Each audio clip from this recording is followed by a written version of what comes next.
ጓደኞቼ እነ ጫላ አጀባ እነ ዱሪ አልይ ምንም በቃ ካሁን በኋላ መከላከያ ምናምን ብላችሁ እንዳገቡ መከላከያ መጥፎ ነው። ከሐረር ነው የመጣሁት። ሐረር ከተማ ሸንኮር። እድሜ 17 ትምህርት ቤት ተጠራንና ትምህርት ቤት እየተማርን ከሰዓት ስብሰባ አለ ብለን ከዛ እዛ ተሰበሰብን። እዛ ከተሰበሰብን በኋላ ከዛ ሰብስበው መከላከያ መሆን የሚፈልግ ብሎ በፍላጎት በእጅ አውጡ ተብሎ እጅ አውጥተው በፍላጎት መሄዱን በፍላጎት ሄዱ።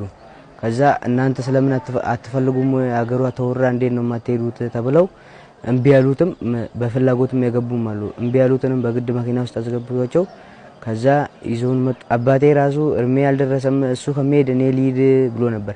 አንተ የመንግስት ስራ ያያረክ መሄድ አይሆንም ልጅ የራስህ ልጅ ትልካለህ ብሎት ከዛ እኔ ላከኝ። አባቴ ራሱ እያለቀሰ ነው እትቼ የመጣሁት። ከዛ እዛ ማሰልጠኛ ገባን። አንድ ወር ሰለጠንን። ከዛ ገባን። እዚህ እኔ ውጊያ ራሱ እንዳለ አላወኩም ነበር። እዚህ ቡልቡላ ዝዋይ ቡልቡላ የሚባል ነበረ።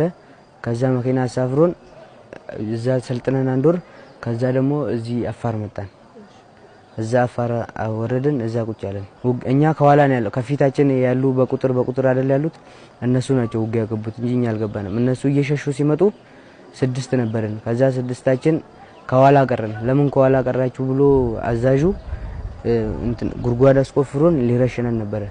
እኔ ከሞት ተርፍ ያለውኝ እና እህቴ ሚሚ እኔም ተርፍ ያለው ምንም አልሆንኩም። እግዚአብሔር ካለ መጣለው አታስቡ ምንም አልሆንኩም።